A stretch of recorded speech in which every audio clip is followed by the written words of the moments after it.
Nollaig, a tradition that holds a special place in the hearts of women all over the country.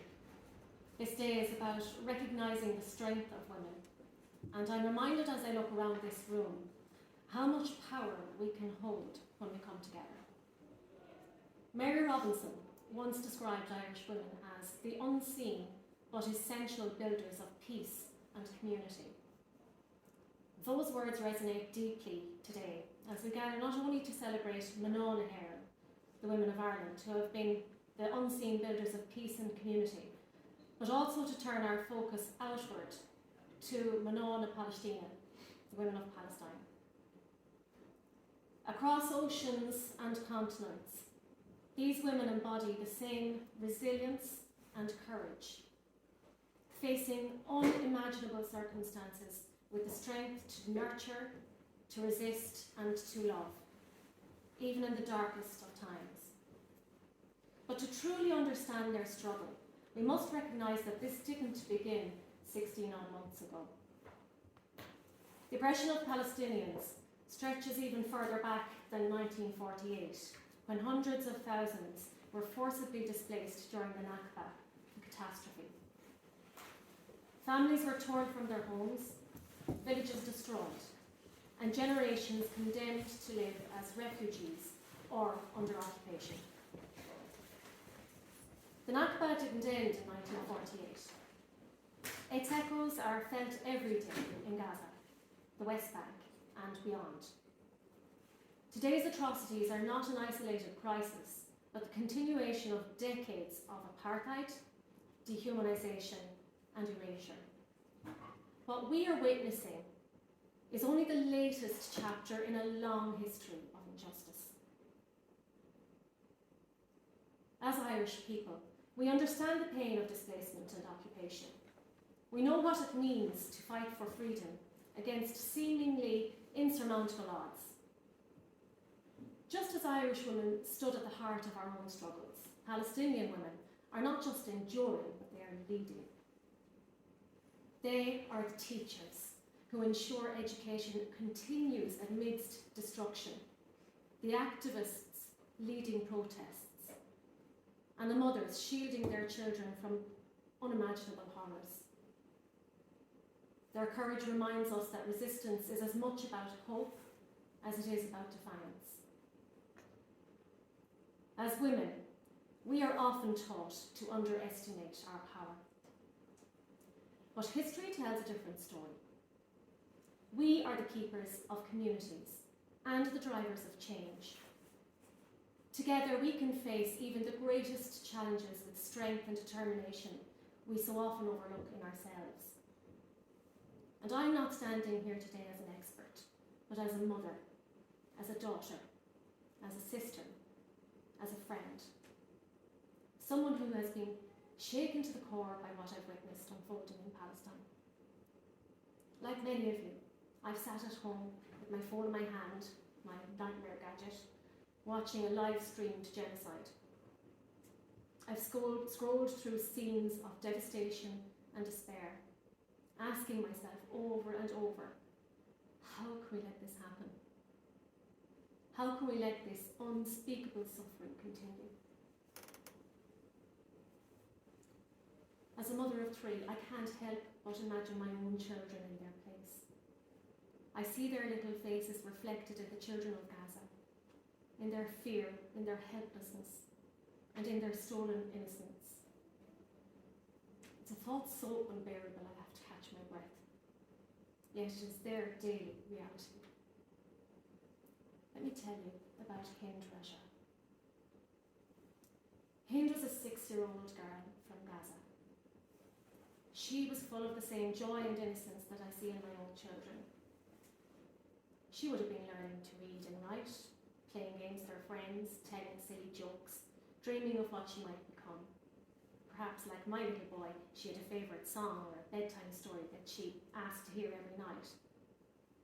Her life was no less precious than the lives of our own children.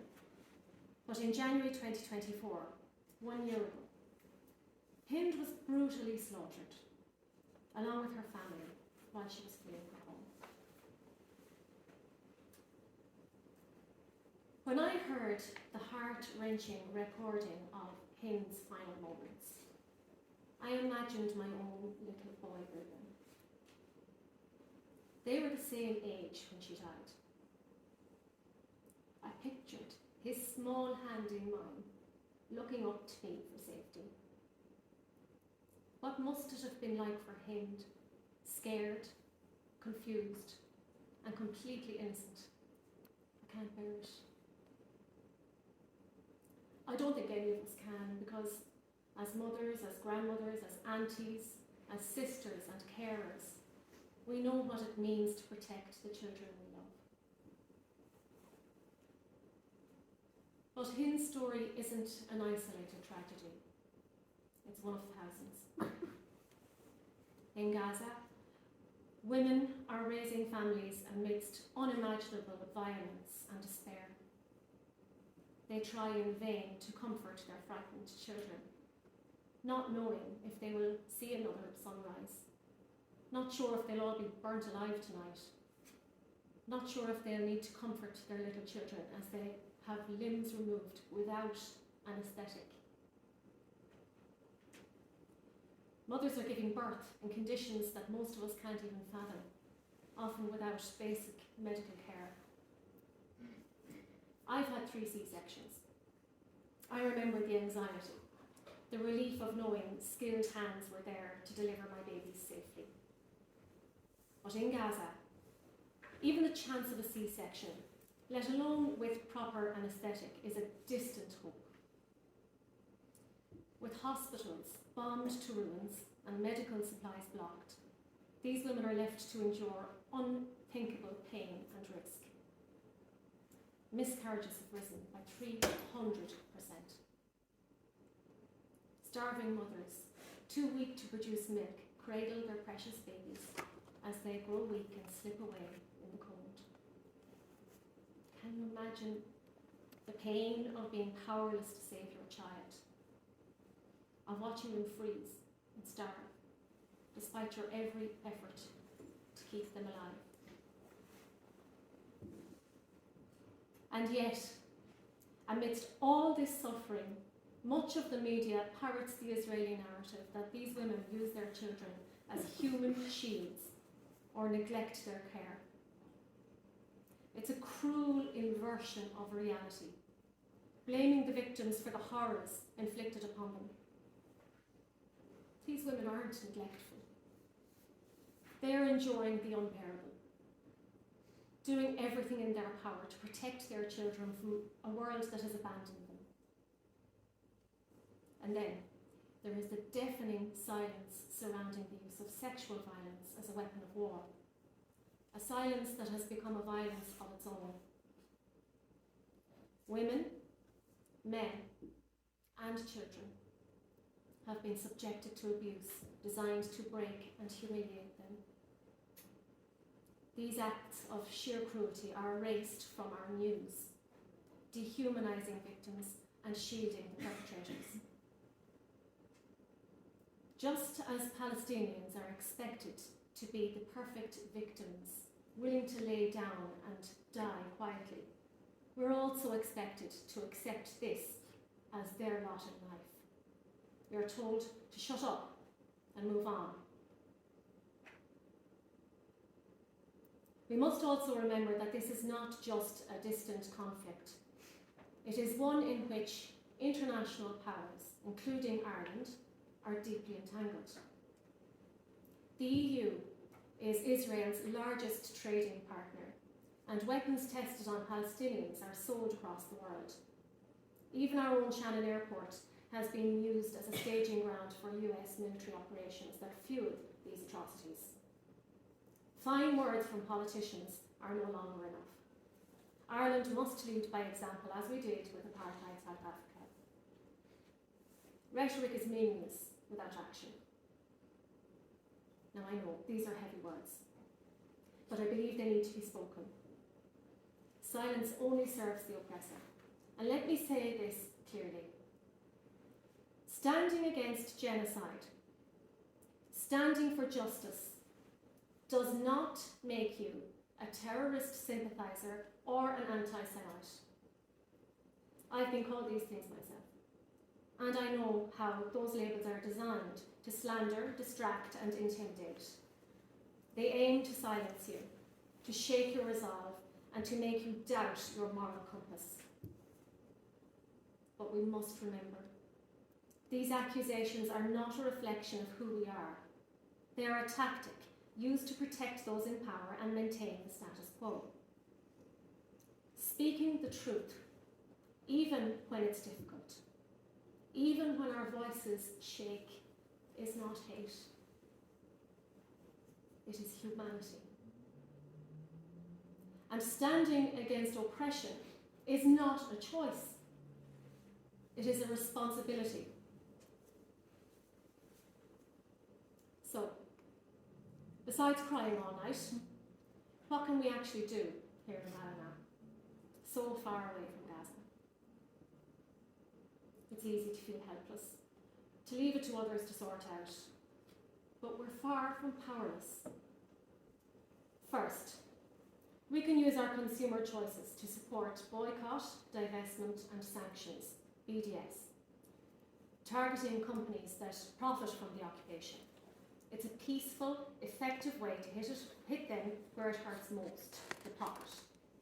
We must insist on this with our government too, who have been dragging their feet far too long on the Occupied Territories Bill. Second, and perhaps closest to my heart, I want to invite every one of you to join us every week on Hambridge here in town at 5 o'clock for our Vigilance for Palestine. It might not seem like much, standing there in the cold with our signs and our flags, but it is a way to show solidarity, to remind our community that we won't turn away. And most importantly, it keeps the conversation going. Because the worst thing we could do is let this struggle fade from memory. And don't worry, our friend Derek always ensures that the child of Prague is working overtime to give us lots of fine weather every Friday. Finally, I urge you to use your influence wherever you can. Hold county councillors, TDs and MEPs to account. Demand action. Ask them why Shannon Airport continues to be used as a military base, enabling wars that perpetuate this suffering. Ask why a mural of Joe Biden, whose administration enthusiastically enables this violence, still stands in our town without challenge, without even planning permission. These symbols and policies matter because they reflect a system that relies on our silence. By challenging them, we show that our community will not be complicit. As we reflect on the strength of women today, let us draw inspiration from the women of Palestine, who resist, nurture, and love despite unimaginable horrors. Amid the rubble of their homes and lives, they show us what courage truly means. It is the courage of a mother shielding her children with her own body. The courage of a teacher turning destruction into hope. The courage of a midwife bringing life into a shattered world. And the courage of a young girl daring to dream in a land where childhood has been stolen. Their resistance is not just in protest or defiance, it is in their very survival. In the simple act of loving their families, their communities, and their land, they refuse to let oppression win. They remind us that courage isn't always loud. Sometimes it's just the quiet determination to keep going, to keep hoping, to keep loving in the face of unimaginable loss. Aaron Bushman's words challenge us all. Many of us like to ask ourselves, what would I do if I was alive during slavery, or the Jim Crow South, or apartheid? What would I do if my country was committing genocide? The answer is, we're doing it now. We are living through a moment that will define us, just as those times defined the generations before us. The question isn't what we would have done then, it's what we will do now. And so, much like a Leaving Cert Irish essay, I'll leave you with a shanachal. Ar scá chéile a war na daoine. We live in each other's shadow. We may feel small in the face of such immense suffering, but our voices united are mighty. We are women. Together we can challenge the systems of oppression. Together we can be the light that breaks through the shadows. May our courage, rooted in justice and love, inspire the change our town, our country, and our world so desperately need. Saoirse don Palestine, free Palestine, Garlacha.